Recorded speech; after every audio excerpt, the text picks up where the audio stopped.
Emergency power and light. When it comes to an emergency, having power and light is critical for survival and enhances your comfort and survivability. The first question you have to ask yourself about power, especially, is how much do I need? Do you want to power up everything in your house? A whole house generator with all the fuel required to do that? Or do you just want to power up a few things like food storage, communications, and other life safety needs? My focus on power and light is to provide just enough to be comfortable, but not to replace our normal usage, which would require a large generator and the fuel to support it. Now, you can find many videos on power that show large generators, large solar banks designed to power wells, air conditioners, fridges, and all the lights and outlets in the house. But that's not my approach. Because of my approach to have minimal power, basically what I want to power is my refrigerator, communications, some lights, and my CPAP machine. For that reason, my primary power source is a Blumetti Elite 200 portable power station, which provides about 2,600 watts. And I also use several of the smaller solar charger banks for my cell phones and other electronics that use USB-C.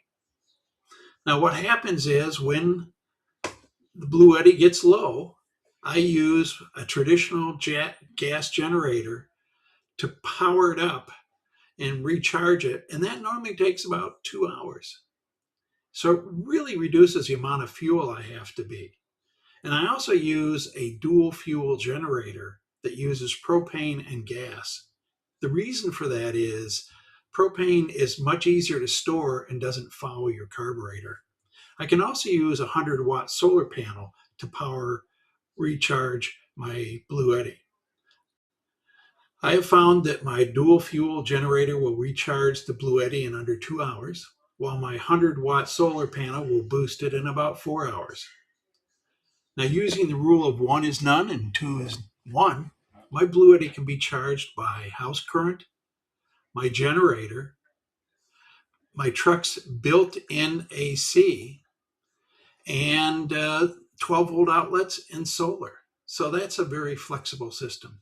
Now, warning, if you're using a gas generator, be very careful.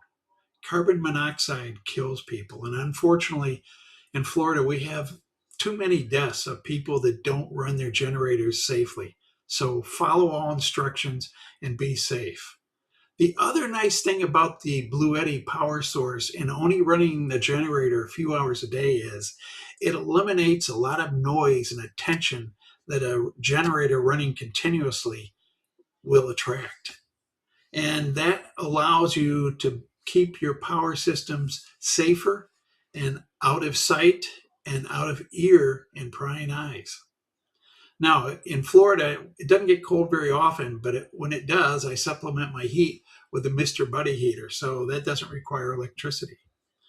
Now, if you're going to buy a portable power station like the Bluetti, I'd really recommend you wait until they go on sale.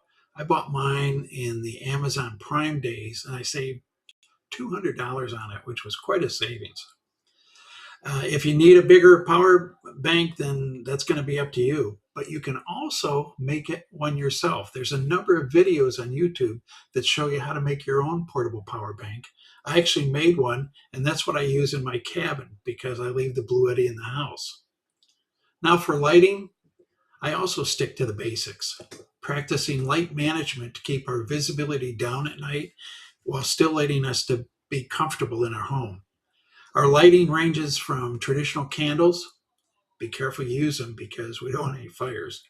We also use 100-hour emergency candles, a number of flashlights, always keeping one on each nightstand, in the family room, in the kitchen, in the garage, so that in an emergency when the lights go out, you can get to light real quickly. We change the batteries annually, even if we don't use the device, to make sure that the batteries don't ruin the device. And if a battery-powered device is not going to be used, we take the batteries out of it. We have several LED battery-operated lanterns that are very effective and can also charge a USB-C device if needed. We keep a healthy supply of D, AA, AAA, and other special batteries that are needed by our electronics. In addition, I keep a number of rechargeable AA and AAA batteries that I can recharge with the power bank when necessary. With all of the other disaster preparations I've talked about, you've got to have a plan and you've got to practice the plan. I practice my plan often. I run the generator every other month.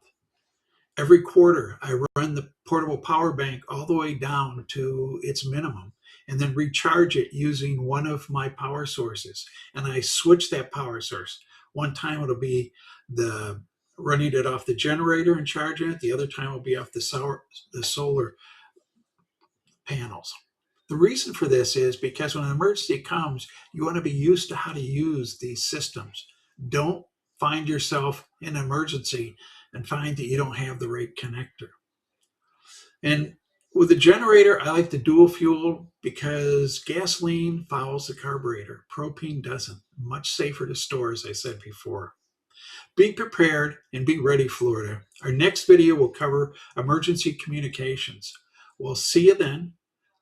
Please like and subscribe so I know that you are finding these videos helpful. Thank you.